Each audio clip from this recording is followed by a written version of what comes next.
তো হ্যালো বন্ধুগণ, চলেন আজকের ভিডিও শুরু করা যাক। আজকে আমি আপনাদের দেখাবো অফ স্ক্রিনে কীভাবে ভিডিও প্লে করা যায়। তো প্রথমে প্লে স্টোরে যাবো, প্লে স্টোরে সার্চ বক্সে লিখবো ব্ল্যাক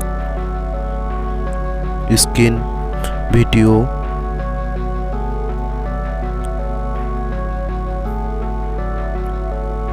সেন্সরস অফ। এই অ্যাপটি কাঙ্ক্ষিত অ্যাপটি ইনস্টল করব। ইনস্টল করার পর ওপেন বাটনে ক্লিক করব। অ্যালাউ চাইলে পারমিশন ওকে করে দিব বন্ধুগণ। ডিসপ্লে অন এটা পারমিশনটা অ্যালাউ করে দেবো বন্ধুগণ।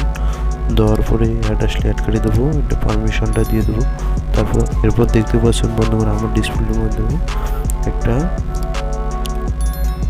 লক, ওখানে চাপ দিলে ডিসপ্লেটা অফ হয়ে যাবে।